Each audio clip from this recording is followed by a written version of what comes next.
আসসালামু আলাইকুম সবাইকে। বাধ্য ভালোবাসা গল্পের 13 নম্বর পার্ট। তো বেশি কথা না বলে চলুন গল্প শুরু করা যাক।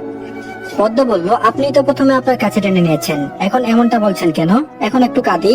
ইজান খেয়াল করেছে পদ্ম নাক টানছে আর চোখ দিয়ে ক্রমাগত পানি পড়ছে। মেয়েটা যে কেঁদে একেবারে লাল হয়ে গেল, সেটা কি মনে আছে তার? টমেটোর মতো লাগছে একদম।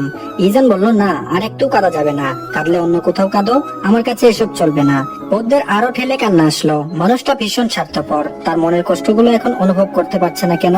খুব তো তখন পটু কথা বলতে পারে, আবার তার বুকে কান্নাও করা যাবে না। পদ্ম ইজানকে আবারও জড়িয়ে ধরলো, তারপর বলল, আমি আপনাকে ছাড়া থাকতে পারবো না ডাক্তার সাহেব, আমার মন বসবে না ওখানে। বিয়ের পর একদিনও থাকিনি, কাল থেকে কিভাবে থাকবো? আপনি নাকি আমার হাসি অন্ধকারে অনুভব করতে পারেন, আজ যে আমার কষ্ট হচ্ছে সেটা কেন পারছেন না অনুভব করতে? ভালো লাগবে না তো আপনাকে ছাড়া থাকতে? আপনি ছাড়া আপনার পদ্ম ফুল শূন্য একেবারে, আর আমি একেবারে আপনাকে জড়িয়ে ধরে আপনার বুকে কাঁদবো, কারণ আপনি একান্তই আমার ব্যক্তিগত মানুষ। ইজান বিস্মিত হয়ে আছে। এসব কথা কি পদ্ম বলছে? মেয়েটা যে অজান্তেই তাকে ভালোবেসে ফেলেছে এটাকে সে জানে। ইস, আগে এমনটা হবে জানলে এই ট্রিক্স আরো আগে কাজে লাগাতো। ইজান ঠোঁট কামড়ে হাসছে পদ্মের কাহিনী দেখে। সকাল 10টা। ইজান পদ্মকে নিয়ে গ্রামের উদ্দেশ্যে বেরিয়ে পড়েছে। সবার কাছ থেকে বিদায় নেওয়ার সময় পদ্মের খুব কান্না পেয়েছিল, তাও নিজের মনটাকে শক্ত রেখে বাসা থেকে বের হয়েছিল।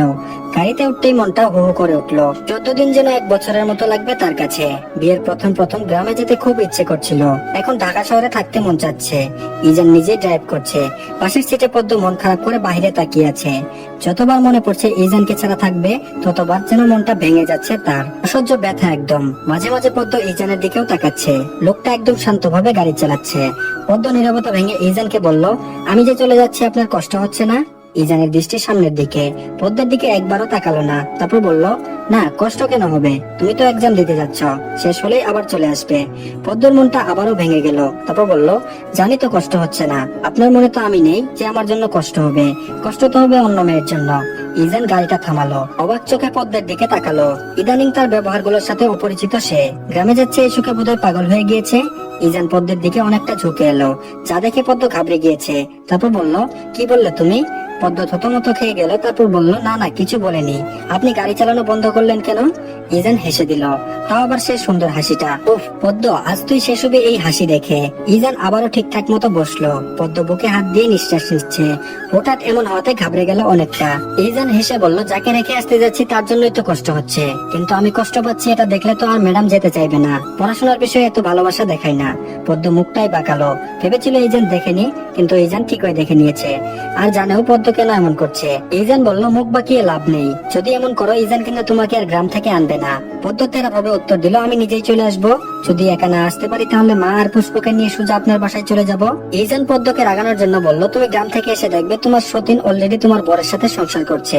তুমি কি আসলে বুঝছো না আমি কেন তোমাকে এত তাড়াতাড়ি ওখানে রেখে আসছি? আমি তো আর একটা বিয়ে করব, তোমার দাওয়াত রইলো, অবশ্যই তোমার বরের বিয়েতে আসবে। আমি আর তোমার সতীন খুবই খুশি হব। পদ্ম যেন তেলে বেগুনে জ্বলে উঠলো। ইজানের কথাটা খুবই বাজে ছিল। এক বউ থাকতেও আবার বিয়ে করার কথা বলছে। পদ্ম কেঁদে ফেললো। তারপর বলল, আপনি খুব খারাপ, আমি আপনার সাথে থাকবো না। এতদিন তাহলে আপনি আমার সাথে অভিনয় করেছেন?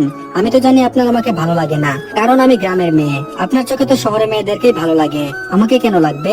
দরকার নেই আমাকে গ্রামে দিয়ে আসার, এখানেই নামিয়ে দিন, আমি একাই চলে যেতে পারবো। ইজান ভেবেছে পদ্ম রাগ করে কথা শোনাবে, কিন্তু তিনি তো একবারে কেঁদেই দিল। ইজান পদ্মকে টেনে তার বুকের সাথে মিশিয়ে নিল। তারপর বলল, পদ্ম ফুল, আমার চোখে তুমি সবসময় সুন্দর, আমি তোমার সাথে অভিনয় করিনি। তবে এটা ঠিক, বিয়েতে আমার মত ছিল না, আমার মা জোর করেছিল। এই যে তোমাকে আদর দেই, ভালোবাসি, এগুলো আমি মন থেকেই দেই। বিয়ের পরের দিন থেকে আমি তোমাকে মেনে নিয়েছি। প্রথমে মানতে পারছিলাম না, এখন তুমি গ্রামে যাচ্ছ, আমি সহ্য করতে পারছি না। ইজান শেখের জীবনের প্রথম নারী তুমি, যার প্রতি সে এতটা দুর্বল, যাকে না দেখে ইজান তার সকালটা শুরু করতে পারে না, যার কষ্ট হলে সে নিজেও কষ্ট পায়, যার প্রতি ইজানের বুক ভরা ভালোবাসা রয়েছে, সে মেয়েটি তুমি পদ্মফুল। তুমি নিতান্তই ভাগ্যবতী মেয়ে। ইজানের কথা শুনে পদ্ম কষ্টের মাঝেও হাসলো। তারপর বলল, আপনিও অনেক ভাগ্য করে আমার মতো বউ পেয়েছেন, এই কথাও কিন্তু ভুলে যাবেন না। ইজান হেসে উত্তর দিল, একটুও ভুলবো না। পদ্ম ইজানের বুকে একটা সুন্দর চুমু এঁকে দিল। তারপর গভীর ভাবে ইজানকে জড়িয়ে ধরলো। ইজানও এক হাত দিয়ে জড়িয়ে ধরেছে, আর এক হাত দিয়ে ড্রাইভ করছে। দেখতে দেখতে পদ্ম আর ইজান গ্রামে ঢুকলো। পদ্ম ঘুমিয়ে আছে, সে গ্রামে চলে এসেছে, তার কোনো খেয়ালই নেই। ইজান পদ্মের বাসার জন্য এক গাদা জিনিসপত্র কিনেছে, সাথে আরো অনেক বাজারও করেছে। আসার সময় মনিরা শেখ বলে দিয়েছিল ও যেন বাজার করে নিয়ে যায়, কারণ নতুন বর হিসেবে বিয়ের পর প্রথমবার মেয়ে বাড়িতে গেলে বাজার করতে হয়। আর এই যেন তাই করলো। তার মা যা যা বলে দিয়েছে সে সবকিছু নিয়েছে, কিন্তু আফসোসের বিষয় হচ্ছে পদ্ম এগুলো কিছুই দেখতে পারলো না, সে তখন ঘুমেছিল। ইজান পথটা ভুলে গিয়েছে, তাই ইচ্ছা না থাকা সত্ত্বেও পদ্মকে জাগালো। ইজান পদ্মকে ডেকেই যাচ্ছে, কিন্তু পদ্ম ঘুম থেকে উঠছে না। এবার ইজান পদ্মের মুখে পানি ছিটালো, সাথে সাথে পদ্ম হড়বড় করে চোখ খুললো। ইজান বলল, উঠেছো তুমি? আমি কতক্ষণ ধরে ডাকছিলাম তোমায়। পদ্ম চোখ পিট করে ইজানের দিকে তাকালো, তারপর বলল, কি হয়েছে? ইজান ভ্রু কুচকে তাকিয়ে আছে পদ্মর দিকে। ইজান বলল, তোমার গ্রামে ঢুকেছি, কিন্তু পথটা ভুলে গিয়েছি, চিনতে পারছি না ঠিকভাবে। পদ্মের মনে হলো সে ঘুমাইছিল, এখন আবার মনটা খারাপ করে দিল লোকটা। পদ্ম ঢুক গেল, তারপর বলল, আচ্ছা আপনি গাড়ি চালান, আমি বলছি। পদ্ম বলছে আর ইজান সেই মোতাবেক গাড়ি চালাচ্ছে। মাঝে মাঝে বলতে গিয়ে তার কান্না চলে আসছে, তবুও মনটা সে একদম ঠিক রেখে ইজানকে বলল। পদ্মের বাড়ির সামনে এসে গাড়িটা থেমেছে। গ্রামের রাস্তাগুলো একেবারে সরু, রাস্তার চারপাশে গাছ আর ধান ক্ষেত। ইজান একটু গাড়ি চালানোর পাশাপাশি চারপাশেও একটু দেখছিল। যখন প্রথমে এসেছিল তখন কিছুই খেয়াল করেনি। পদ্ম গাড়ি থেকে নামলো, আর পুষ্প সেটা দেখে দৌড়ে তার আপুকে গিয়ে জড়িয়ে ধরেছে। তারপর বলল, মা, আপু এসেছে। রুবিনা খাতুনও আসলো, তার মেয়েকে একেবারে বুকের সঙ্গে মিশিয়ে রাখলো। পদ্মের মাথায় কয়েকটা চুমু দিল রুবিনা খাতুন। পদ্ম একদম মাকে জড়িয়ে ধরে আছে পাখির ছানার মতো। ইজানের সাথে কিছুক্ষণ কথা বললো রুবিনা খাতুন, কিন্তু পুষ্প কোনো রকম কথা বলল না।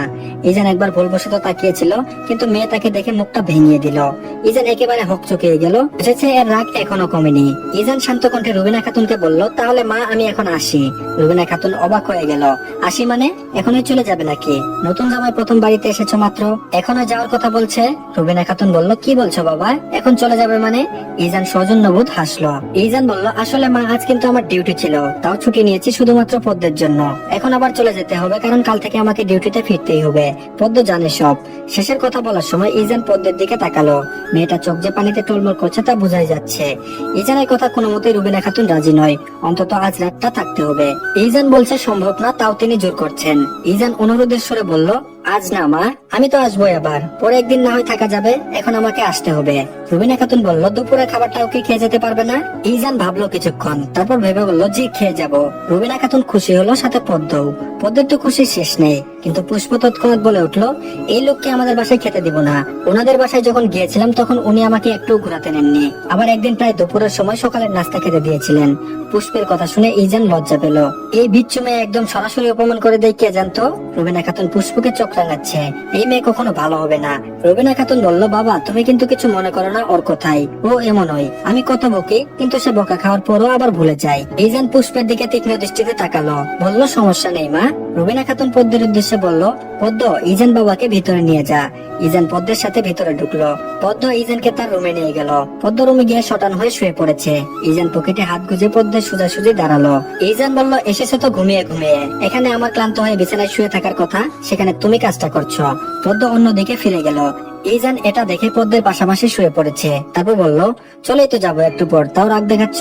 পদ্ম ইজানের দিকে ফিরে তাকালো। এবার পদ্ম বলল, রাগ করছি না তো, আসলে আমার ভালো লাগছে না। ইজান বলল, কেন ভালো লাগছে না? পদ্ম বলল, জানি না। ইজান বলল, কেন জানো না? পদ্ম বলল, ওহো। ইজান বলল, আমি চলে গেলে ভালো লাগবে তোমার? পদ্ম ইজানকে জড়িয়ে ধরেছে। ইজান হাসছে, মেয়েটা একটু একটু পাগলা ধরনের। তারপর বলল, আপনি চলে গেলে আমার একটু ভালো লাগবে না ডাক্তার সাহেব। ইজান পদ্মকে কিছু বলতে যাবে, তার আগে ডাক পড়েছে। পুষ্প দরজার ওপাশ থেকে বলল, তারা যেন তাড়াতাড়ি খেতে আসে।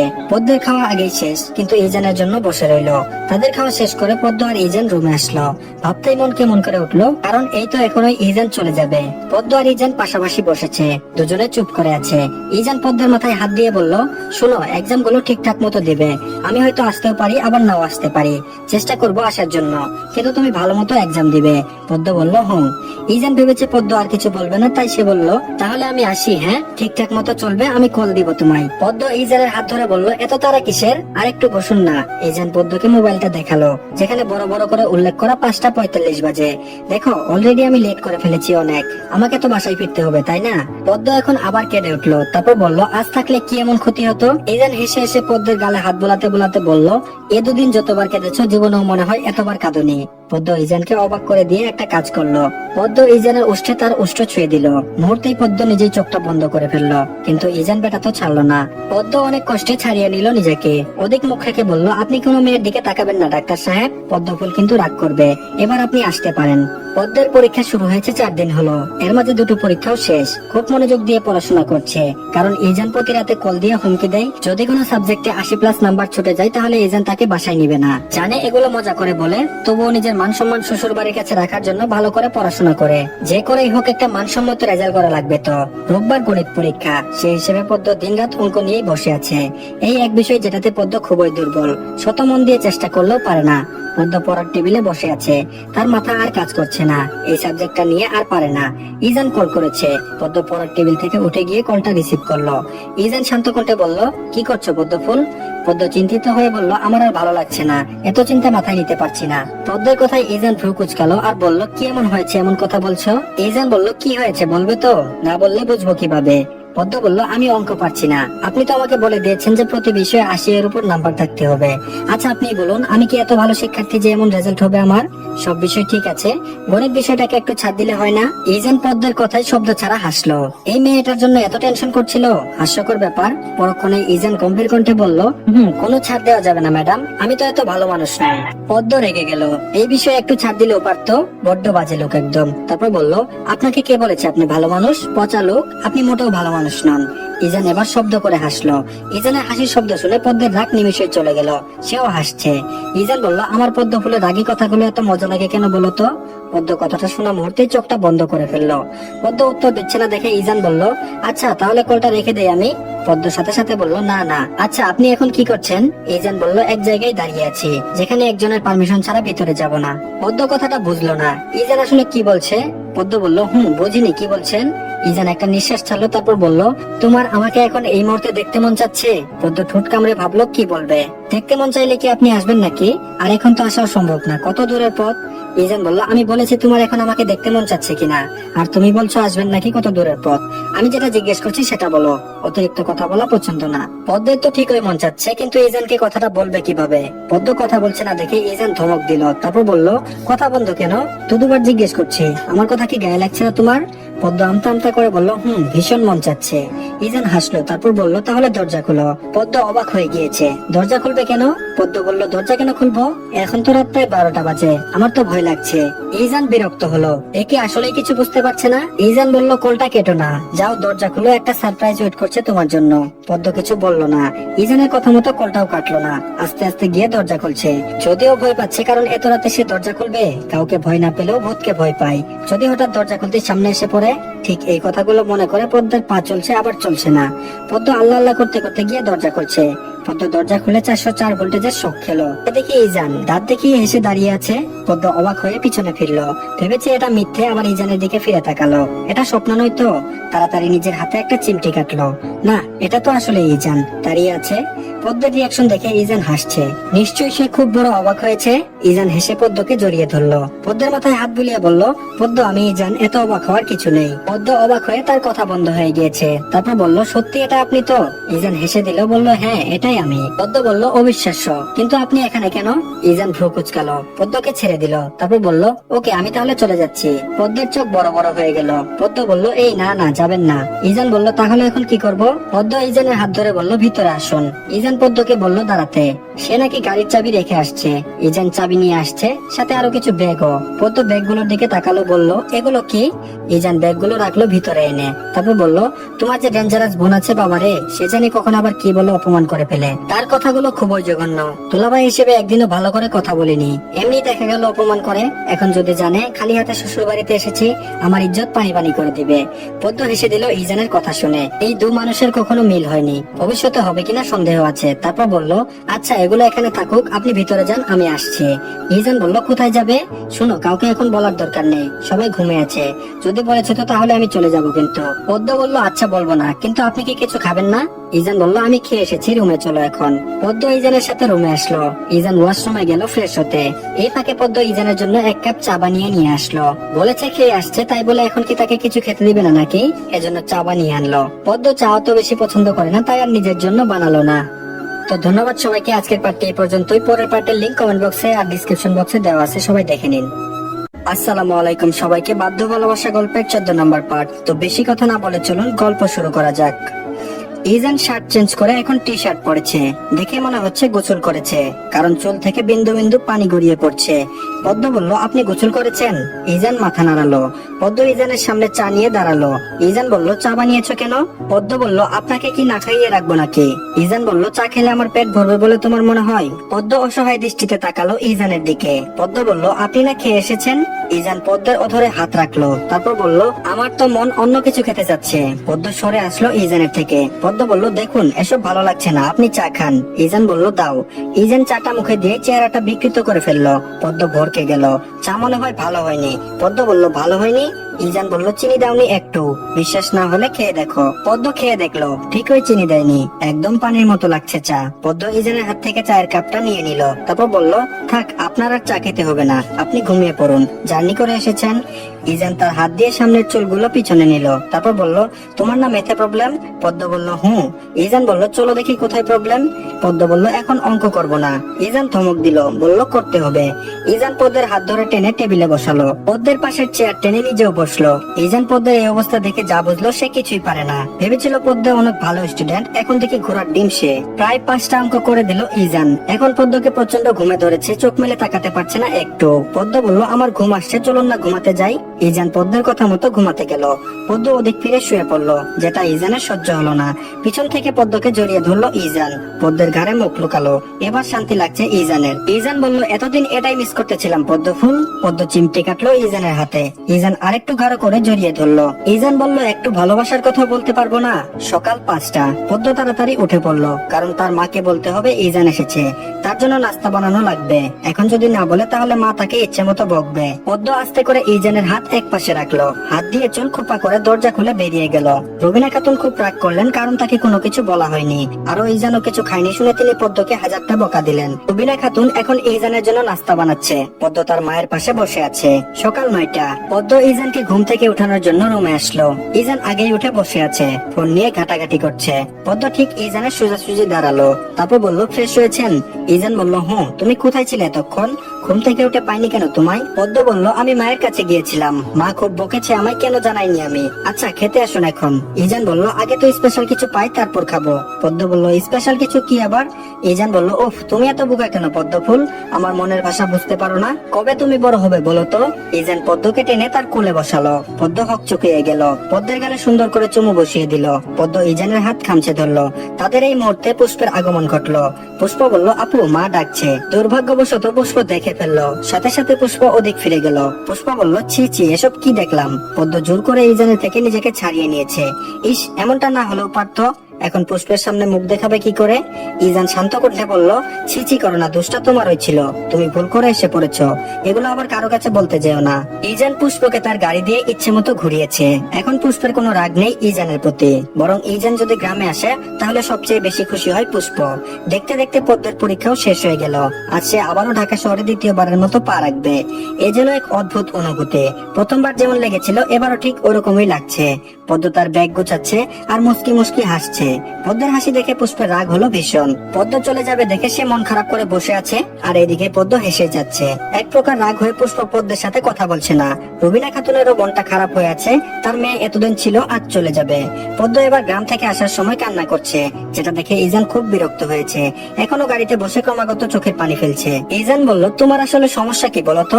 পদ্ম ইজানের দিকে তাকালো, তারপর বলল, কোন সমস্যার কথা বলছেন? ইজান বলল, এই যে তুমি গ্রামে যাওয়ার সময় কাঁদো, আবার আসার সময় ঠিক একই কাজ করো, সেটাই জিজ্ঞেস করছি, তোমার সমস্যাটা আসলে কোন জায়গায়? পদ্ম মুখ ফিরিয়ে নিল। সমস্যা মানে কি সে জানে না? গ্রাম থেকে চলে আসার পর যে তার কষ্ট হচ্ছে, সব সময় উল্টো পাল্টা কথা শুধু। ইজান বলল, কথা বলছো না কেন? পদ্ম বলল, কি বলবো আমি? ইজান বলল, যদি বলতেই না পারো তাহলে কাঁদবে না। মেয়ে মানুষ এত কাঁদতে পারে তোমাকে না দেখলে জানতামই না। যদি আর এবার কাঁদো তাহলে তোমাকে এখানে রেখে আমি চলে যাব। পদ্ম কিছু বলল না, মাথা হেলিয়ে দিল ছিটে, চোখ জ্বলছে। একটু ঘুমালে ভালো হতো। পদ্ম ঘুমিয়ে গেল। অনেকক্ষণ পদ্মের পাশ থেকে কোনো সারা শব্দ আসছে না বলে ইজান পদ্মের দিকে তাকালো। পদ্ম ঘুমাচ্ছে দেখে ইজান মনে মনে বলল, সারাদিন কাঁদবে আর ঘুমাবে, এই কাজ তার। ইজান পদ্মকে নিয়ে শেখ ভিলে আসলো। এখানে কিন্তু আজ থাকবে না। হঠাৎ ইজানের মন চাচ্ছিল তার বাবা মার সাথে পদ্মের দেখা করানোর দরকার আছে। তারপর ইজনিয়া বলেছিল পদ্মের পরীক্ষা শেষ হলে পদ্মকে নিয়ে সর্বপ্রথম যেন এখানে আসে। পদ্ম ইজানের আগে তড়িঘড়ি করে বাসায় কলিং বেল চাপলো। ইজনিয়া দরজা খুললো, পদ্মকে দেখে সুন্দর করে হাসি দিল। ইজনিয়া বলল, কেমন আছো ভাবি? পদ্ম বলল, ভালো আছি আপু, তুমি কেমন আছো? ইজনিয়া বলল, আমিও ভালো আছি। তাদের দুজনের আলাপে ইজান আসলো, তার মেজাজটা চটে গিয়েছে। দরজার সামনে দাঁড়িয়ে আবার কিসের কথা? ভিতরে কেউ তো বলতে পারে।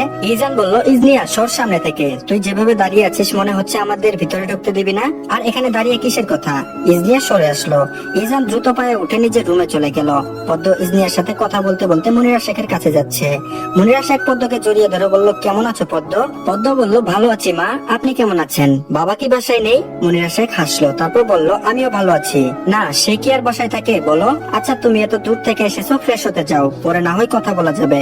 পদ্ম রুমে আসলো। ইজান রেডি হচ্ছে, হয়তো কোথাও যাবে। পদ্ম বলল, কোথাও যাচ্ছেন? ইজান বলল, একটু বাইরে যাচ্ছি। পদ্ম বলল, কেন? ইজান বলল, সেটা আপাতত আপনার না জানলেও চলবে ম্যাডাম, চান গিয়ে আগে ফ্রেশ হন। পদ্ম ফ্রেশ হতে চলে গেল। এই লোকের সাথে কথা বলাই বেকার, আসল কথা তো বলবে না, জানা আছে পদ্মের। পদ্ম এসে ইজানের এখানে বসে আছে। পদ্ম বলল, জাননি এখনো? ইজান পদ্মের দিকে তাকালো, তারপর বলল, যাবো, তুমি আসার জন্য ওয়েট করছিলাম। পদ্ম বলল, ও। ইজান উঠে পদ্মর ভিজা চুলে হাত রাখলো, তারপর বলল, আসছি আমি, তুমি সাবধানে থেকো। পদ্ম মাথা নাড়ালো। ইজান চলে গিয়েছে। পদ্ম ইজনিয়ার রুমে আসলো, কারণ একা একা রুমে ভালো লাগছে না। একাকি থাকা যায় নাকি? পদ্ম ইজনিয়ার রুমের সামনে দাঁড়ালো, তারপর বলল, আপু আসবো? ইজনিয়া এতক্ষণ বই পড়ছিল। পদ্মটাকে মাথা তুলে তাকালো, তারপর বলল, ওহ ভাবি তুমি? তো বলল, জি আপু। ইজনিয়া বলল, ভেতরে আসো, বাইরে কেন দাঁড়িয়ে আছো? পদ্ম ইজনিয়া সোজাসুজি বসলো। পদ্ম বলল, বই পড়ছিলে আপু? ইজনিয়া হেসে উত্তর দিল, নিজের মেন সাবজেক্ট গুলো পড়ে শেষ করতে পারি না, কিন্তু এই উপন্যাসের বই ছাড়া আবার থাকতেও পারি না, অভ্যাস হয়ে গিয়েছে। পদ্ম বলল, আপু তুমি না মেডিকেল পড়ছো, তুমিও কি তার মতো ডাক্তার হবে? ইজনিয়া বলল, ভাইয়ের বোন যদি ভাইয়ের মতো না হয় তাহলে তার মান সম্মান থাকবে না, তবে ভাইয়ের মতো এত ভালো স্টুডেন্ট না, আবার খারাপও না। পদ্ম বলল, ও আচ্ছা আপু, উনি কি ভালো স্টুডেন্ট ছিলেন? ইজনিয়া বলল, হ্যাঁ, ভাইয়া তো মেডিসিন স্পেশালিস্ট, যারা মেডিসিন স্পেশালিস্ট তারা সব রোগের ওষুধ দিতে পারে। পদ্ম বলল, আচ্ছা যারা এমনি ডাক্তার তারা কি সব রোগের ওষুধ দিতে পারে না? ইজনিয়া বলল, যে যেটা নিয়ে পড়াশোনা করে, মানে যার SCPS যেটা, সে ওই বিষয়ে ডক্টর, বুঝেছো? ইজনিয়া বলল, ও তাহলে ইজান ভাইয়া তো অনেক ভালো স্টুডেন্ট, তুমিও তো তাও মেডিকেল পড়ছো, আমি তো সেটাও পারবো না, মাথায় নেই কিছু। ইজনিয়া হাসলো পদ্মের কথা শুনে, তারপর বলল, তুমিও তাহলে ভাইয়াকে ভাইয়া ডাকা শুরু করেছো? পদ্ম মুচকি মুচকি হাসছে। ইজানকে একবার ভাইয়া বললে কি যে শান্তি লাগতো তার, ইস একদিন সে ভাইয়া বলেই ছাড়বে। আচ্ছা পদ্ম যখন ভাইয়া বলবে তখন ইজানের চেহারা ঠিক কেমন দেখতে হবে? নিশ্চয় ইজান রেগে যাবে পদ্মের কথা শুনে। ইজানকে রাগানোর একমাত্র উপায় সে পেয়ে গিয়েছে। অনেকক্ষণ ইজনিয়া আর পদ্ম কথা বলল। একসময় পদ্মের ঘুম চলে এসেছে। পদ্ম ইজনিয়ার রুমে ঘুমিয়ে গেল। পদ্মের ঘুম ভাঙলো যখন একটু একটু সন্ধ্যা হয়ে এসেছে তখন। বাসায় অনেক মানুষের আওয়াজ শোনা যাচ্ছে। পদ্ম তড়িঘড়ি করে ঘুম থেকে উঠলো। ইজনিয়ার নেই রুমে। ইজনিয়ার রুমের পাশ দিয়ে একটা বাচ্চা ছেলে দৌড় দিয়ে যাচ্ছে। পদ্ম চোখ বড় বড় করে তাকিয়ে আছে, এই ছেলে আবার কোথায় থেকে এসেছে, কখনো এই বাসায় দেখেনি এই বাচ্চাকে। পদ্ম হড়বড় করে উঠে ছেলে বাচ্চাটাকে ধরলো, তারপর বলল, তুমি কে, এখানে কিভাবে এসেছো? বাচ্চাটা ভয় পেয়ে পদ্মকে দেখে বলল, ছাড়ো আমাকে। পদ্ম আরো বাচ্চাটার হাত চেপে ধরে বলল, আগে বলো এখানে কিভাবে এসেছো, কার সাথে এসেছো, তোমাকে আগে আমি দেখিনি কেন? বাচ্চাটা পদ্মের হাতে খুব জোরে কামড় বসালো। পদ্ম মুখ খিচে আছে, ছোট হলে কি দাঁতের যে পাওয়ার, পদ্মের হাতে একদম দাগ বসে গেল। পদ্ম যেহেতু ফর্সা বেশি তাই সাথে সাথে জায়গাটা লাল হয়ে গেল। তারপর বলল, কামড় দিচ্ছ দাও, তাও ছাড়বো না তোমাকে। বাচ্চাটা পদ্মকে ছেড়ে দিল। তারপর বলল, আমার মাম্মালের মালির বাসায় এসেছি। বাচ্চাটার কথা পদ্মের বোধগম্য হলো না। কি যে বলছে এই ছেলে, এ দেখি কথাও বলতে পারে না। আমাল সামাল কি বলছে? বাবারে কি সব বলছো, তোমাকে ধরে রেখে লাভ নেই, যাও দৌড়ে যাও। পদ্ম বেসিনে এসে মুখ ধুচ্ছিল। বাচ্চাটার দেওয়া কামড় দেখছে, কি ভয়ঙ্কর ছেলে, একেবারে কামড়ে লাল করে দিয়েছে, খুবই বাজে ছেলে একদম। পদ্ম রুম থেকে বের হয়ে এসে রীতিমতো অবাক হয়ে আছে। সোফায় কিছু মহিলা বসে আছে। পদ্ম এখনো বুঝলো না এরা কিভাবে এসেছে আর এখানে কেনই বা এসেছে। পদ্ম রান্নাঘরে আসলো। মুনিরা শেখ রান্না করছে, তার পাশে দুজন মহিলা দাঁড়িয়ে আছে। পদ্ম মুনিরা শেখের কাছে একদম ঘেসে দাঁড়ালো। মুনিরা শেখ পদ্মের দিকে তাকালো আর পদ্মের হাত ধরে নিয়ে তার পাশে দাঁড় করালো। তারপর বলল, এই যে পদ্ম ইজানের বউ, ও তখন ঘুমেছিল তাই তোমরা দেখতে পাওনি। পদ্ম, ওনারা আমাদের খুব ঘনিষ্ঠ মানুষ হয়, একজন তোমার খালা শাশুড়ি আর একজন মামি শাশুড়ি। পদ্ম হেসে তাদের সালাম দিল, তাদের সাথে কথা বলল। মুনিরা শেখ একজনকে বলল, তুমি একটু এদিকটা দেখো, আমি পদ্মকে নিয়ে রুমে যাচ্ছি। অতঃপর মুনিরা শেখ পদ্মকে নিয়ে রুমে আসলো। একটা সুন্দর কালো কাতান শাড়ি বের করে দিল পদ্মকে। তারপর বলল, পদ্ম এটা পরে নিও, বুঝেছো, অনেক মানুষ আসছে, আরো আসবে, তাড়াতাড়ি পরে নিচে আসো। পদ্ম শাড়িটার দিকে তাকালো, তারপর মনে মনে বলল, কেন শাড়ি পরবে? তো বলল, মা শাড়ি পরবো কেন? মুনিরা শেখ বলল, আজ ইজানের জন্মদিন, পরশুদিন রাতে ইজান শাড়িটা আমার কাছে এনে দিয়েছে আর বলেছে ওর জন্মদিনের দিন যেন তুমি এটা পরো। পদ্ম অবাক হয়ে গিয়েছে। আজ ইজানের জন্মদিন, অথচ ইজান একবারও তাকে বলেনি। এতটাই পর ভাবে ইজান। তার প্রতি প্রচুর অভিমান জন্মালো পদ্মের ক্ষুদ্র মনে। তারপর বলল, ওনার জন্মদিন? মনিরা শেখ বলল, হ্যাঁ। আচ্ছা, তুমি শাড়ি পরে রেডি হয়ে নিচে আসো। ইজান কিছুক্ষণ পর চলে আসবে। ওর সাথে হসপিটালের অনেক লোকজনও আসবে। আমি নিচে যাই, অনেক কাজ পড়ে রয়েছে। পদ্ম বসে রইল। ইজান একবার বলতে পারতো তার জন্মদিন, একবারও বলেনি। আজ আসুক, একটা কথাও বলবে না। দিন দিন বেশি বাজে হচ্ছে লোকটা। পদ্মের মনে শুধু একটাই দুঃখ, কেন ইজান তাকে কিছু বলল না। সব মানুষ জানে, অথচ তার বউকেই বলেনি। আবার বলে ভালোবাসি, একটু বাসে না। যদি ভালোই বাসতো তাহলে ঠিকই বলতো। পদ্মর আগে শাড়িটা নিচে ফেলে দিল। বেশ কিছু সময় বাদে শাড়িটা নিয়ে ইজানের রুমে আসলো। যেহেতু মনিরা শেখ বলেছেন শাড়ি পরতে, তাই অনিচ্ছা থাকা সত্ত্বেও শাড়ি পরলো। আর তার সেই জাতীয় সাজ, চুলে খোপা করা, চোখে কাজল দেওয়া, আর ঠোঁটে একটু লিপস্টিক দিল। পদ্ম আয়নায় দেখে নিজেকে বলছে, খারাপ না, ভালোই তো, ভালোই লাগছে নিজেকে। কালো শাড়িতেও মানিয়েছে তাকে। ইজান বাসায় আসলো। পদ্মের সাথে অনেকবার চোখাচোখি হয়েছিল, কিন্তু পদ্মকে যতবার ইশারা করে তার পাশে যেতে বলে, ততবারই মুখ ফিরিয়ে নিয়েছে। যতই হোক, আজকে ইজানের সাথে একটা কথাও বলবে না। ভালো কথা বললেও সে আজ গলবে না, পাথরের ন্যায় শক্ত হয়ে থাকবে। পদ্ম সবার সাথে হেসে হেসে কথা বলছে, শুধু ইজানের সাথেই বলছে না। এরকম কাহিনী বুঝছে না সে। ইজান কেক কাটবে এখন। তার আত্মীয় স্বজন সবাই দাঁড়িয়ে আছে তার পাশে, কিন্তু তার বউ একদম দূরে দাঁড়িয়ে আছে। ধন্যবাদ সবাইকে। এই পার্টটি এই পর্যন্তই। পরের পার্টের লিংক কমেন্ট বক্সে দেওয়া আছে, সবাই দেখে নিন। তো সবাই আমাদের চ্যানেলটিকে সাবস্ক্রাইব করে রাখবেন, অনুরোধ থাকলো। আসসালামু আলাইকুম সবাইকে। বাধ্য ভালোবাসা গল্পের 15 নম্বর পার্ট। তো বেশি কথা না বলে চলুন গল্প শুরু করা যাক। ইজান পদ্মের সামনে এসে দাঁড়ালো। পদ্ম মুখটা ফিরে নিল। ইজান বলল, মান অভিমান পরে করো, চলো এখন তোমাকে ছাড়া আমি কেক কাটবো না। পদ্মকে জোর করে ইজান তার পাশে দাঁড় করালো। পদ্ম বেশি অভদ্রতা দেখায়নি, কারণ সবাই কি না কি ভাববে। সবাই আস্তে আস্তে বাসায় চলে গেল। রাত 1টা বেজে গিয়েছে সব শেষ হতে হতে। ইজান আর পদ্মকে নিয়ে তার ফ্ল্যাটে গেল না, এখানেই থেকে গেল। ইজান বসে বসে ওয়েট করছে কখন পদ্ম আসবে। সব কাজ শেষ করে পদ্মের আস্তে আস্তে সময় লেগে গেল অনেক। পদ্ম রুমে এসে ধূপ করে ওয়াশরুমে ঢুকে গেল, শাড়িটা চেঞ্জ করে আসলো। ইজান আর চোখে পদ্মকে দেখছে। ম্যাডাম যে হারে হারে রেগে আছেন, এর রাগ ভাঙানো এত সহজ হবে না বলে মনে হয়। ইজান বলল, পদ্ম এখানে আসো। পদ্ম যেন কথাটা শুনেও শুনলো না। পদ্ম গলা থেকে স্বর্ণের চেনটা আয়নার সামনে দাঁড়িয়ে দাঁড়িয়ে খুলছে। পদ্ম উত্তর দিচ্ছে না দেখে আবারও বলল, পদ্ম ফুল, আমার একমাত্র বউ, এখানে আসো। এবারও পদ্মের কোনো হেলদুল নেই। আগে থেকে ইজান এক কথা দুবার রিপিট করা পছন্দ করে না, কিন্তু পদ্ম তো শুনছেই না। ইজান এবার ধমক দিল, তারপর বলল, পদ্ম এখানে আসো। যদি এই মুহূর্তে তুমি আমার সামনে না আসো, তাহলে আমি রুম থেকে বের হয়ে যাব। সারা রাত বাড়ি ফিরবো না। ইজানকে আর কখনো দেখতে পারবে না তুমি। পদ্মের মনটা ধক করে উঠলো। তার সব রাগ দুঃখ বিসর্জন দিয়ে ইজানের সামনে দাঁড়ালো। ইজান পদ্মের চিবুক ধরে প্রশ্ন করলো, এতক্ষণ যে দেখেছি আসনি কেন? পদ্ম বলল, আসবো কেন বলুন? আজ যে আপনার জন্মদিন, আমাকে বলেছেন। আপনার মায়ের কাছে শুনতে হয়েছে। আপনি বললে কি খুব বেশি ক্ষতি হয়ে যেত? আমি তো আপনার কেউ না, আমাকে কেন বলবেন? ইজান শব্দ করে হাসলো। পদ্ম ইজানের দিকে তাকাচ্ছে, আবার চোখটা সরিয়ে ফেলছে। নিশ্চয় এখন এই লোকের হাসি দেখলে তার রাগটা নিমেষেই উধাও হয়ে যাবে। ইজান বলল, এই জন্যই আমার পদ্ম ফুল রেগে আছে? ইজানের চোখ হঠাৎ পদ্মের হাতে পড়লো। পদ্মের হাত এক জায়গায় লাল হয়ে আছে। কেন? দেখে তো মনে হচ্ছে কেউ কামড় দিয়েছে। মুহূর্তে ইজানের মেজাজটা চটে গেল। পদ্মের বাহুতে হাত দিল, তারপর বলল, তোমার হাতে কে কামড় দিয়েছে? আমি তো দেইনি। আমার থেকে আগে কে কামড় দিল তোমাকে? আর তুমি সেই দাগ নিয়ে ঘুরে বেড়াচ্ছ? কত বড় সাহস তোমার? পদ্ম ইজানের এই রূপ দেখে অবাক না হয়ে পারল না। এই রূপের সাথে এই প্রথম পরিচিত সে আগে কখনো পরিচয় হয়নি। আর ইজানও দেখেনি তার এরকম রূপ। সে কি পদ্মকে অবিশ্বাস করছে? যা সত্যি তাই বলবে, মিছে মিছে সে কেন বকা শুনবে? পদ্ম বলল, একটা বাচ্চা ছেলে কামড় দিয়েছে, ইচ্ছে করে দেয়নি, আমি তাকে ধরেছিলাম তাই দিয়েছে। ইজান হতভম্ব হয়ে গেল পদ্মের কথা শুনে। ইজান বলল, বাচ্চা ছেলে কামড় দিয়েছে? কি বলছো এসব? ইজান বলল, বাচ্চা ছেলে কামড় দিয়েছে? কি বলছো এসব? পদ্ম বলল, জি হ্যাঁ, আমি ঘুমাচ্ছিলাম ইজনিয়াপুর রুমে। একটা বাচ্চা ছেলে দৌড়ে যাচ্ছিল। আমি প্রথমে অবাক হয়েছিলাম দেখে, কারণ এ বাসায় তো বাচ্চা নেই। আর আসবে বা কোথা থেকে? আপনি তো আর আমাকে বলেননি যে আজ আপনার জন্মদিন আর বাসায় মেহমান আসবে। হয়তো বাচ্চাটিও সেরকম কেউ হবে। আমি ওর হাত ধরেছিলাম জিজ্ঞেস করার জন্য তুমি কেন এসেছো, তাই কামড় দিয়েছে। ইজান ভ্রুকুচকে তাকালো পদ্মের দিকে। মেয়েটার দৃষ্টি ফ্লোরের দিকে, বড্ড উদাসীন দেখাচ্ছে। ইজান বলল, পরিচয় জানতে পেরেছো? পদ্ম একটা বড় নিঃশ্বাস ছাড়লো, তারপর বলল, না। ইজান বলল, তাহলে কি শুধুই কামড় খেলে? তুমি একটা কামড় দিতে পারলে না? পদ্ম চোখ বড় বড় করে ইজানের দিকে তাকালো। ইজান সজ্ঞানে বলছে তো কথাটা। কিসব বলছে?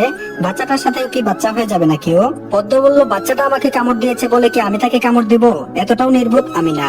ইজান শব্দ করে হাসলো। পদ্মের চিবুক ধরে দুবার দুদিকে ঘোরালো, তারপর বলল, সত্যি তুমি নির্বোধ না? পদ্ম উত্তর দিচ্ছে না, শুধু ইজানকে দেখছে। যখন বাসা থেকে বের হয়েছিল তখন মেরুন কালারের একটা শার্ট পরেছিল, এখন দেখছি উপর দিয়ে কোট ফটো আছে, কখন পড়েছে এটা? সে তো দেখেনি। পদ্ম ইজানের কোটে হাত দিল। পরক্ষণে ইজানের দিকে তাকিয়ে প্রশ্ন করলো, এটা কখন পড়েছেন? আমি তো দেখিনি। ইজান পদ্মের হাতের উপর হাত রাখলো, তারপর বলল, তুমি তো রুমে আসোনি, আমি বাহির থেকে এসে এটা পড়েছি। পদ্ম ছোট্ট করে উত্তর দিল, ও। ইজান তার ঠোঁটটা ভিজালো, তারপর বলল, পদ্ম তুমি কি আমাকে গিফট দিবে না? পদ্মের মনটা ছোট হয়ে গেল। ইজান তো তাকে জানায়নি আজ তার জন্মদিন, আবার কিসের গিফটের কথা বলছে? পদ্ম বলল, আপনি তো আমাকে জানাননি যে আপনার জন্মদিন, কিসের গিফটের কথা বলছেন? ইজান বলল, আচ্ছা তাহলে আমি গিফট দেই, বসো তুমি ওখানে। পদ্ম বেডে বসলো। ইজান আবার কিসের গিফট দিবে? ইজান কাবার থেকে কিছু প্যাকেট বের করলো। ইজান পদ্মের সামনে প্যাকেট গুলো রাখলো। পদ্ম শুধু তাকিয়ে তাকিয়ে দেখছে।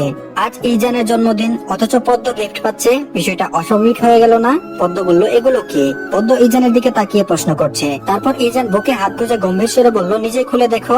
পদ্ম বলল, খুলবো? ইজান বলল, জি ম্যাডাম খুলুন, আপনার জিনিস আপনি খুলবেন না, দেরি করবেন না, তাড়াতাড়ি খুলুন। পদ্ম প্যাকেট গুলো একটা একটা করে খুলছে আর রীতিমতো অবাক হচ্ছে। একটা প্যাকেটে সুন্দর স্বর্ণের চেন পাওয়া গেল, যেখানে অনেকগুলো ইংরেজি শব্দ দিয়ে পদ্ম আর তার নামটা লেখা। আরেকটা প্যাকেটে স্বর্ণের আংটি পেল, লাভ শেপ, মাঝখান দিয়ে আবার পি লেখা। এই দুটো জিনিস পেয়ে পদ্ম খুব বড় সড়ো করে অবাক হয়েছিল। আরো একটা ব্যাগে গাঢ় নীল জামদানি শাড়ি, নীল চুড়ি, সাদা গাজরা, দুটো কাজল আর একটা লিপস্টিকও পেল। এত সুন্দর উপহারের মাঝে এক অমায়িক সুন্দরী কন্যা বসে আছে, যাকে অপলক নয়নে তাকিয়ে দেখছে ইজান। ইস, মেয়েটা একটু বেশি সুন্দর, এত সুন্দর না হলেও পারতো। আর এইদিকে পদ্ম অবাক চাহনিতে শুধু এগুলো দেখছে, কোনো কিছুই মাথায় ঢুকছে না। পদ্ম বলল, এগুলো কি? জন্মদিন তো আপনার, গিফট আমার জন্য এনেছেন কেন? ইজান তার কপালের সামনে এসে পড়া চুলগুলো হাত দ্বারা পিছনে নিল, তারপর বলল, মনে আছে বিয়ের পর এই পর্যন্ত আমি তোমাকে একটা গিফটও দেইনি। তোমার জন্মদিনে বলেছিলাম সব গিফট একসাথে দিব, তাই আজকে দিলাম। পদ্ম বলল, তাই বলে এত কিছু? ইজান বলল, জি ম্যাডাম, কেন আপনি খুশি হননি? আপনার মুখে তো হাসি নেই, আসলে কি আপনি খুশি হননি? এটা কি আমি ধরে নিব? পদ্ম বলল, না না ধন্যবাদ আপনাকে, ভীষণ খুশি হয়েছি আমি। ইজান বলল, একটা কথা বলবো পদ্ম? পদ্ম মাথা নাড়ালো। ইজান বলল, তুমি যে শাড়িটা পরেছো আমি তোমাকে ঠিক মতো মন ভরে দেখতে পারিনি, এখন আবার পরবে? পদ্ম কি বলবে বুঝতে পারছে না। একবার শাড়ি পরেছিল, খুলেও ফেলেছে, এখন কি আবার পরবে? যেহেতু ইজান এতগুলো গিফট দিয়েছে, না করা কি ঠিক হবে? পদ্মের পাশ থেকে কোনো উত্তর না পেয়ে ইজান ইচ্ছা করে একটু মন খারাপের অভিনয় করে বলল, যদি তোমার কোনো সমস্যা থাকে তাহলে থাকুক, পড়তে হবে না। পদ্ম দেখলো ইজানের মনটা খারাপ হয়ে গেল, তাই আর কোনো কিছু না ভেবেই বলল, না আমি শাড়ি পরবো। ইজানের চোখটা খুশিতে চিকচিক করছে। তারপর বলল, আচ্ছা তাহলে তুমি পরো, আমি বেলকনিতে দাঁড়িয়ে আছি। বলে ইজান বেলকনিতে চলে গেল। ইজান চলে যাওয়ার পর পরই পদ্ম শাড়ি পরতে শুরু করলো। শাড়ির সবকিছু ঠিক আছে, কিন্তু সেই কুচিটা নিয়ে ঝামেলা। কুচি সুন্দর হয়নি। কুচিটা দেখে পদ্ম মুখ কুচকে ফেললো। তারপর মনে মনে বলল, এটা যে কবে সে সুন্দর করে করতে পারবে। পদ্ম গলার স্বর উঁচু করে ইজানকে ডাক দিল, তারপর বলল, ভিতরে আসুন, শাড়ি পরা শেষ আমার। ইজান রুমে আসলো, পদ্মকে পা থেকে মাথা পর্যন্ত দেখে নিল। পদ্ম তার চোখে বারবারই সুন্দর যে কোনো অবস্থাতেই। ইজান পদ্মের সামনে ঝুঁকে বসে কুচিটা ঠিক করে দিল। পদ্ম হাসছে। যতবারই পদ্ম শাড়ি পরে ততবারই ইজান কুচি ঠিক করে দেয়। এজন্যই মাঝে মাঝে আর কুচি সুন্দর করে শিখতে মন চায় না তার। ইজান উঠে দাঁড়ালো, তার হাত পদ্মের গাল স্পর্শ করে বলল, সুন্দর লাগছে খুব পদ্ম ফুল। পদ্ম একটু খুশি হয়ে হাসলো, তারপর বলল, ধন্যবাদ। ইজান বলল, শুধুই ধন্যবাদ, এক্সট্রা কিছু দিবে না? পদ্ম ভরকে গেল, কি দিবে আর? তার কাছে কি বা আছে? পদ্ম বলল, কি দিব আপনাকে, আমার কাছে তো কিছু নেই। ইজান ফুকুচকে তাকালো, তারপর বলল, সত্যি কি কিছু নেই? পদ্ম বলল, না নেই। ইজান পদ্মের চুলের খোপাটা তার এক হাত দিয়ে খুলে দিল, তারপর বলল, এবার বেশি সুন্দর লাগছে। পদ্ম আর চোখে তাকালো ইজানের দিকে, উনি কি করতে চাচ্ছেন সেটা বোঝা তাই। ইজান বলল, এভাবে তাকিয়ে থেকো না পদ্ম ফুল, প্রেমে পড়ে যাব। পদ্ম এবার সরাসরি তাকালো ইজানের দিকে। ইজান তার সবগুলো দাঁত দেখিয়ে হাসছে। পদ্ম বলল, আমার বয়ে গিয়েছে প্রেমে পড়তে। ইজান পদ্মের হাত ধরে একদম তার সামনে এসে দাঁড় করালো। পদ্ম হাত ছাড়ানোর জন্য বহুত চেষ্টা করছে, কিন্তু পারছে না। ইজান এমন ভাবে হাতটা ধরেছে যে কিছুতেই সে খুলতে পারছে না। ইজান বলল, যদি আমি না ছাড়ি তাহলে তোমার এই লিলিপুট মার্কা শক্তি দিয়ে শত চেষ্টা করলেও ছাড়াতে পারবে না ম্যাডাম। পদ্ম বলল, ছাড়ুন আমাকে। ইজান বলল, ব্যথা পাচ্ছ না তো? তাহলে কেন বলছো ছাড়ুন ছাড়ুন? আজ রাতে তুমি আমার থেকে ছাড়া পাচ্ছ না। পদ্ম বুঝলো না ইজানের কথা। পদ্ম বলল, মানে বুঝিনি আমি। ইজান বলল, এত বুঝতে হবে না। পদ্ম বলল, আচ্ছা তাহলে ছেড়ে দিন। ইজান যেন পদ্মের কথাটা শুনলো না, পদ্মকে টেনে তার সাথে মিশিয়ে নিল। ইজান ঝুঁকে পদ্মের গালের সাথে তার গাল স্পর্শ করালো, তারপর বলল, ছাড়বো না। পদ্মের শরীর যেন ঠান্ডায় হিম হয়ে গেল। ইজান বলল, একই পদ্ম, তোমার শরীর এমন ঠান্ডা হয়ে গেল কেন? ভয় পাচ্ছ আমাকে নাকি আমার স্পর্শকে? পদ্ম ভাবছে কি বলবে এখন, কিছুই বলার নেই। তার কাছে আপাতত কোনো কথাই নেই, নীরব দর্শক আপাতত। তারপর বলল, পদ্ম একটা জিনিস চাই তোমার কাছে। পদ্ম মাথা তুলে তাকালো ইজানের দিকে, বলল, কি? ইজান বলল, আগে বলো তুমি আমাকে যেটা চাচ্ছি সেটা দিবে। আমি প্রথম দিন তোমাকে জড়িয়ে ধরার জন্য পারমিশন নিয়েছিলাম, আজও পারমিশন নিচ্ছি, কারণ আমি তোমার কথাকে গুরুত্ব দেই বেশি। তুমি যদি পারমিশন দাও তাহলে। এটুকু বলে ইজান থেমে গেল। ইজানের বলা কথাগুলো ঘোলাটে লাগছে অনেকটা, যা পদ্ম বুঝতে পারছে না। পদ্ম বলল, কিসের অনুমতি চাচ্ছেন আপনি? ইজান বলল, আগে বলো আমি পারমিশন দিচ্ছি, তাহলে বলবো। যদি শোনার পর অন্য কিছু বলো তখন, তাই শোনার আগে মতামত চাচ্ছি আর কি। পদ্ম বলল, আচ্ছা অনুমতি দিলাম, এবার তো বলুন। ইজান খানিকটা চুপ রইল। ইজান বলল, আমাদের বৈবাহিক সম্পর্কে পূর্ণতা চাই পদ্ম। তুমি পারমিশন দিয়েছো, তাই অফারটা লুফে নিচ্ছি। এবার তুমি বলো, তুমি কি প্রস্তুত? পদ্ম আটকে উঠলো ইজানের কথাই। এমনটা হবে সে ভাবেনি। গ্রামে থাকাকালীন পাশের ঘরের ভাবিরা সব বলেছে পদ্মকে, তাই পূর্ণতা কথাটা বুঝতে এত বেশি সময় লাগলো না পদ্মের। পদ্ম বলল, আপনি তো আগে বলেননি এটা। ইজান তার হাত থেকে ঘড়িটা খুলে রাখলো, তারপর বলল, বললে কি আপনি রাজি হয়ে যেতেন কখনো? পদ্ম চুপ হয়ে বসে রইল। কি বলবে ভাষা খুঁজে পাচ্ছে না। এমন ভাবে ধোঁকা খাবে কখনো ভাবেনি। আর পূর্ণতা শব্দ মনে পড়তে কেমন অদ্ভুত অনুভূতির জানান দেয়। পদ্ম বলল, কথা বলবো না আপনার সাথে। ইজান পদ্মের হাত ধরে টেনে একেবারে তার সাথে মিশিয়ে নিল। ইজান বলল, আজ আর এগুলো শুনবো না পদ্ম ফুল। আমি জানি তোমার সম্মতি রয়েছে, কিন্তু তুমি মুখ ফুটে কিছু বলতে পারছো না। আচ্ছা বলতে হবে না, আমি বুঝে নিয়েছি। বউয়ের এত কষ্ট সহ্য করতে পারবো না, চলো। ইজান পদ্মকে ছেড়ে শার্টের কয়েকটা বোতাম খুলে নিল। অতঃপর তার সহধর্মিণীকে সুন্দর করে কোলে তুলে নিল। পদ্ম হতভম্ব হয়ে তাকিয়ে আছে ইজানের দিকে। আজ আর বাধা দিবে না, ইজানের যা মন চাই তাই করুক। পদ্ম শুধু অপলক ভাবে তাকিয়ে দেখছে। ইজান পদ্মকে বেডে শুয়ে দিল। ইজান গভীর দৃষ্টিতে তাকিয়ে আছে পদ্মের দিকে। এই মেয়েটি কি সে, যাকে সে বিয়ে করেছিল বেশ কয়েক মাস আগে, যাকে প্রথম নিজের বউ হিসেবে মানতে নারাজ ছিল? এখন এই মেয়ের ভালোবাসার চাদরে নিজেকে মুড়িয়ে নিবে। সে অনুভূতিটা ঠিক কিরকম হবে? ইজান পদ্মের এমন চেয়ে থাকা দেখে পদ্ম মাথা নিচু করে একটু নড়ে চড়ে বসলো। মানুষটাকে কেমন জানি লাগছে। না, ইজান সে আগের মতোই পদ্মের দিকে তাকিয়ে আছে। অসম্ভব সুন্দর লাগছে তাহার পদ্ম ফুলকে, একদম তার স্বপ্নের রাজকুমারীর মতো। সে কি আগে কখনো ভেবেছিল যে এমন একজনের ভালোবাসায় সে ঘায়েল হবে?